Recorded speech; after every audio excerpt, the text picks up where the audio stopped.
स्वामी म्हणतात, आपली कमजोरी सगळ्यांना दाखवू नका, नाहीतर लोक तुमचा फायदा घेतील.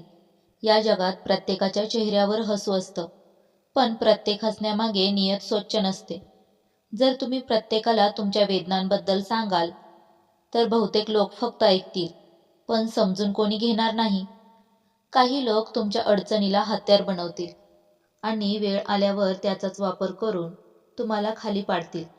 लक्षात ठेवा, जगाला फरक पडत नाही की तुम्ही आतून किती खरे आहात.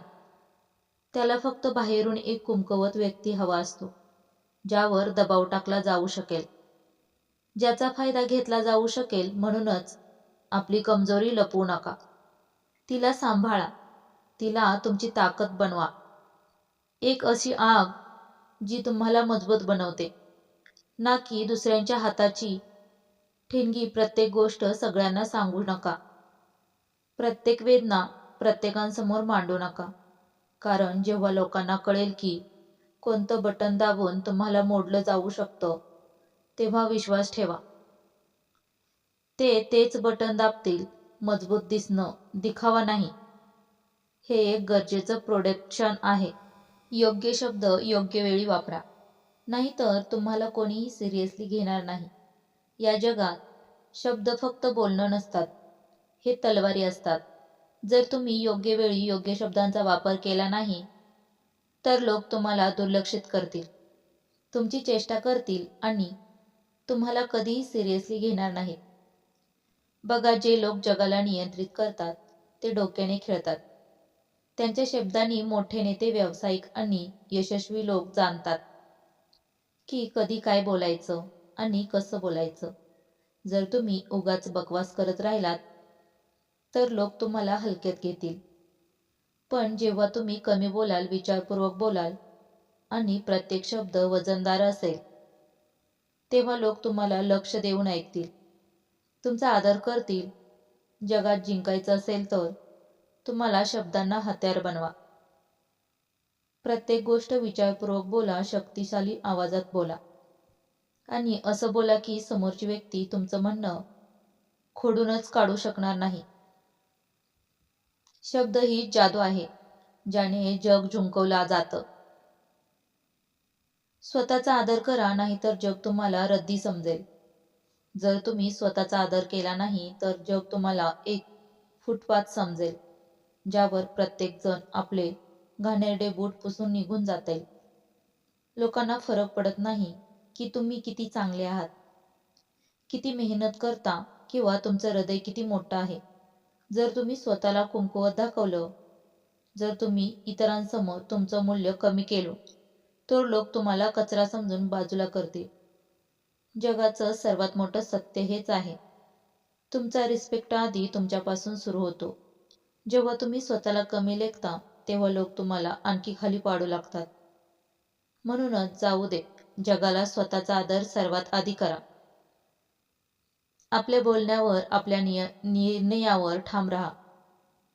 त्या लोकांसमोर झुकू नका जे तुम्हाला गुलाम बनवू इच्छितात. या जगात तेच लोक सर्व्हाइव्ह करतात जे स्वतःच्या रिस्पेक्टला सर्वात वर ठेवतात. नकारात्मक प्रश्नांना चलाखीने हाताळा. रागाने वाहून जाऊ नका. जेव्हा तुम्हाला कोणी टोमणे मारतं, तुम्हाला भडकवणारे प्रश्न विचारतं, तेव्हा तुम्ही काय करता? तुम्ही रागाने बिथरून जाता, आगबुगुला होऊन उलट ओरडू लागता. जर हो, तर तुमचा गेम संपला, कारण रागात तुम्ही विचार करण्याची शक्ती गमावून बसता आणि समोरची व्यक्ती तुम्हाला तिथेच हरवून देते. बघा, खरी चलाकी रागाने उत्तर देण्यात नाही, तर खेळ फिरवण्यात आहे. जगातील सर्वात मोठे नेते, मोठे व्यावसायिक आणि यशस्वी लोक कधीही नकारात्मक प्रश्नांवर भडकत नाहीत. उलट हसतात आणि असं उत्तर देतात की समोरच्याची पुन्हा बोलायची हिंमतच होत नाही. रागाने उत्तर देणारे हारतात, पण डोक्याने खेळणारे जगावर राज्य करतात. स्वार्थाशिवाय कोणीही तुमचं सख्य नाही, हे सत्य जितक्या लवकर समजून घ्याल, तितकं चांगलं. जर तुम्हाला वाटत असेल की लोक तुम्हाला कोणत्याही स्वार्थाशिवाय सपोर्ट करतील, तर विसरून जा. या जगात फुकट कोणी कोणाचं नसतं. प्रत्येकजण आपल्या फायद्यासाठी तुमच्याशी जुळेल आणि जेव्हा त्यांचं काम पूर्ण होईल तेव्हा तुम्हाला असं सोडून देतील जसं तुम्ही कधीच त्यांचं होता नव्हता. असं समजू नका की लोक तुमचं भलं करतील. असं समजू नका की तुमचा मित्र, तुमचा नातेवाईक तुम्हाला तुमच्याशी कारणाशिवाय सपोर्ट करेल. स्वार्थाशिवाय हे जग चालतच नाही. तुमच्याकडे पैसा आहे, पॉवर आहे, तर लोक तुम्हाला आदर देतील. पण ज्या दिवशी तुम्ही रिकाम्या हाताने असाल तेच लोक तुम्हाला ओळखायलाही नकार देतील. समजूतदारपणा यात आहे की तुम्ही आधीच हा गेम समजून घ्या.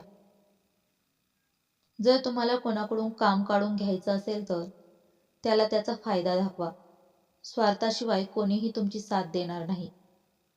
तुम्ही कितीही चांगले असला तरी लक्षात ठेवा, जग स्वार्थाचा मित्र आहे. पेन्शन नसेल तर तुमचा विनाश निश्चित आहे. घाई तुम्हाला बुडवेल. जर तुमच्यात संयम नसेल तर तुमचं पडणं निश्चित आहे. समजून घ्या, जगातील सर्वात मोठे खेळाडू, सर्वात मोठे व्यावसायिक, सर्वात मोठे वायर्स हे सर्व आपला गेम खेळण्यासाठी योग्य वेळेची वाट पाहतात. पण तुम्ही काय करता? घाई प्रत्येक गोष्टीत हवी असते. लगेच निकाल, लगेच यश. आणि याच घाईमध्ये तुम्ही अशा मूर्खपणाच्या गोष्टी करून बसतात ज्याचा पश्चाताप तुम्हाला आयुष्यभर राहतो. जग चलाक लोकांनी भरलेलं आहे. ते तुम्हाला प्रेशर टाकतील, तुम्हाला फास्ट डिसिजन घेण्यासाठी भाग पाडतील आणि तुम्ही घाईमध्ये कोणतंही चुकीचं पाऊल उचलले की तुमचं नुकसान निश्चित समजा. समजूतदारपणा यात आहे की तुम्ही संयम ठेवा, प्रत्येक गोष्ट योग्य वेळेवर खेळा आणि जगाला आपल्या अटीवर चालवायला शिका. जे घाईमध्ये निर्णय घेतात ते नेहमी पश्चाताप करतात. बकवास करू नका. आधी विचार करा, मग बोला. जर तुम्ही विचार न करता बोलण्याची सवय सोडली नाही तर हे जग तुम्हाला असं गिळून टाकेल की तुम्हाला कळणारही नाही. समजूतदारपणा फक्त बोलण्यात नाही तर योग्य वेळी योग्य गोष्टी बोलण्यात असतो. जर एखाद्या विषयावर बोलायचं असेल तर आधी त्याला समजून घ्या. समोरच्याच्या मानसिकतेला पकडा, त्याच्या विचारांना डिकोड करा आणि मग बोला. तुम्ही पाहिलं असेल की मोठे नेते, मोठे व्यावसायिक जेव्हा बोलतात तेव्हा प्रत्येक शब्दाला वचन असतं. कारण ते फक्त बोलतात, नाहीतर विचारपूर्वक हल्ला करतात. पण जर तुम्ही विनाकारण बकवास करून स्वतःची इज्जत घालवून बसलात, लक्षात ठेवा, तुमची जीभ तुमचंच सर्वात मोठं हत्यार आहे. पण जर तुम्ही तिला नियंत्रित केलं नाही तर ती तुमची सर्वात मोठी शत्रूही बनू शकते. बोलण्याआधी विचार करा, तरच तुम्ही या गेममध्ये टिकू शकाल. आय कॉन्टॅक्ट करा, नाहीतर कुमकुवत समजेल.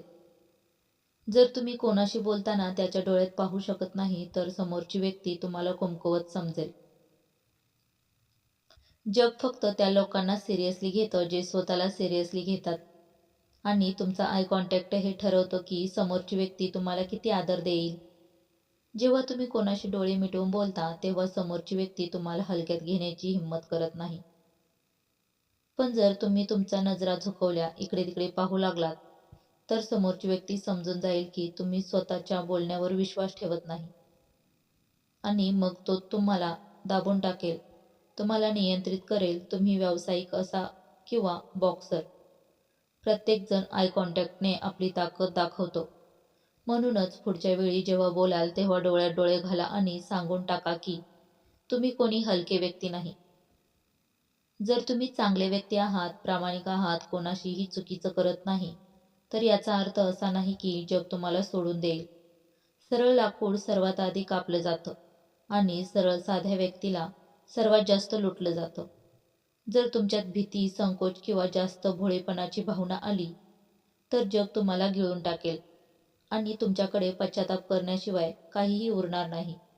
म्हणूनच लक्षात ठेवा, जग तुमचं सत्य पाहत नाही, तुमची इमेज पाहतं. जर लोक तुम्हाला हलक्यात घेत असतील, तुम्हाला दाबण्याचा प्रयत्न करत असतील, तर त्यांना अहसास करून द्या की तुम्ही कोणी खेळत नाही, तुम्ही आग आहात. तुम्ही कितीही चांगले असा, पण जेव्हा चुकीचे लोक समोर येतील तेव्हा त्यांना असतेवर दाखवा की त्यांची तुम्हाला कमकुवत समजण्याची हिंमतच होणार नाही. नाहीतर एक दिवस तुम्हाला स्वतःचाच तिरस्कार होईल की तुम्ही तुमची ताकद का दाखवली नाही. स्वतःच्या लिमिट्स स्वतःला ठरवू नका, नाहीतर तुम्ही तिथेच हराल. जर तुम्ही तुमच्या डोक्यात हे बसवून घेतलं की मी फक्त इतकंच करू शकतो, तर तुम्ही कधीच त्यापेक्षा जास्त काही करू शकणार नाही. जगात तितकी मोठी नावं झाली आहेत, त्यांनी आपल्या मर्यादा तोडल्या आहेत. त्यांनी स्वतःला चॅलेंज दिलं, स्वतःशी लढले आणि प्रत्येक वेळी आपल्या सीमांना ढकलत गेले. कारण जेव्हा तुम्ही तुमच्या मर्यादांच्या बाहेर जाता तिथेच ग्रोथ सुरू होते. तिथेच खरी ताकद बनते. जे तुम्हाला घाबरवत, जे कठीण वाटतं, तेच तुम्हाला सर्वात जास्त शक्तिशाली बनवू शकतं. जर तुम्ही त्याच्यापासून पळण्याऐवजी भिडलात. लक्षात ठेवा, तुमच्या मर्यादा तोडा, नाहीतर जग तुम्हाला एका फिक्स्ड बॉक्समध्ये पॅक करून टाकेल आणि तुम्ही तिथेच सडत राहाल. स्वतःची गोष्ट स्वतः लिहा, नाहीतर कोणीतरी तुमच्यासाठी स्क्रिप्ट तयार करेल. या जगात एकतर तुम्ही तुमचे निर्णय स्वतः घेता किंवा मग लोक तुमच्यासाठी निर्णय घेऊ लागतात. जर तुम्ही तुमच्या आयुष्याची कमान दुसऱ्याच्या हातात द्याल, तर विश्वास ठेवा, ते लोक तुम्हाला अशा रस्त्यावर ओढतील जिथे तुम्हाला कधी जायचंच नव्हतं. तुमची गोष्ट तोपर्यंत तुमची नाही, जोपर्यंत त्यात तुमच्या मर्जीचं कलम नाही. म्हणूनच स्वतःच्या लाईफला सिरियसली घ्या. जे करायचं आहे स्वतः ठरवा, जे बनायचं आहे स्वतः ठरवा. नाहीतर एक दिवस तुम्ही दुसऱ्यांच्या प्लॅनिंगचा भाग बनून राहाल आणि तुमची स्वतःची ओळख कुठेतरी हरवून जाईल. जगातील प्रत्येक नेत्याने आपली गोष्ट स्वतः लिहिली आहे. आता तुमची पाळी आहे. बर्बाद आणि लक्षहीन लोकांपासून दूर राहा, नाहीतर तुम्ही स्वतःही बर्बाद व्हाल. जर तुम्ही अशा लोकांच्या सोबत फिरत असाल, ज्यांचं कोणतंही लक्ष नाही, कोणतंही स्वप्न नाही, तर भाई तुम्ही स्वतःच तुमच्या स्वप्नांची कबर खोदत आहात. कारण हे जग तुम्हाला त्याच रस्त्यावर ढकलून देईल, ज्यावर तुमच्यासोबत चालणारे लोक जास्त आहेत. जर तुम्ही एका आळशी, बेजबाबदार, विजन नसलेल्या व्यक्तीसोबत राहाल, तर लवकरच तुमची ही स्थिती होईल. समजून घ्या, जर तुम्ही सिंहांच्या कळपात राहाल तर शिकार करायला शिकाल, पण जर गाढवांच्या सोबत राहाल तर फक्त लाथा खाल. म्हणूनच आपल्यासोबत अशा लोकांना ठेवा जे स्वतः पुढे वाढू इच्छितात, जे स्वतः आपल्या स्वप्नांसाठी वेडे आहेत. तुमची संगत तुमचं भविष्य ठरवेल. म्हणूनच विचारपूर्वक आणि योग्य लोकांसोबत राहा, नाहीतर हे जग तुम्हालाही बर्बाद करेल, तुम्हाला खबरही न लागता. जर तुम्ही आजही प्रत्येक निर्णय फक्त हृदयाने घेत असाल, तर हे जग तुम्हाला वापरून सोडून देईल आणि तुम्हाला कळणारही नाही. या जगात सर्वात जास्त धोका त्यांनाच मिळतो, ज्यांचं हृदय सर्वात स्वच्छ असतं. लोक प्रेम, मैत्री आणि इमोशनच्या नावावर नाटक करतील आणि त्यांचं काम पूर्ण होताच ते तुम्हाला असं विसरून जातील जसं कधी होतेच नाही. लक्षात ठेवा, हे जग इमोशन्स नाही, डोक्याने चालतं. म्हणूनच पुढच्या वेळी जेव्हा कोणावर विश्वास ठेवाल किंवा कोणाला मदत कराल, तेव्हा स्वतःला एक प्रश्न नक्की विचारा, हा माणूस माझ्या चांगुलपणाचा फायदा तर घेत नाहीये ना? हृदय मोठं असणं चांगली गोष्ट आहे, पण डोकं त्याहून मोठं असायला पाहिजे, नाहीतर लोक वारंवार तुम्हाला मूर्ख बनवतील आणि एक दिवस तुम्ही स्वतःवरील विश्वास गमावून बसाल. खरी समजूतदारपणा हीच आहे की माणुसकी मनात ठेवा, पण प्रत्येक निर्णय विचारपूर्वक डोक्याने घ्या. हा व्हिडिओ तुम्हाला कसा वाटला कमेंट करून नक्की कळवा आणि आपल्या मराठी कथा या यूट्यूब चॅनलला लाईक, शेअर अँड सबस्क्राईब करायला विसरू नका. श्री स्वामी समर्थ. जय जय स्वामी समर्थ. धन्यवाद.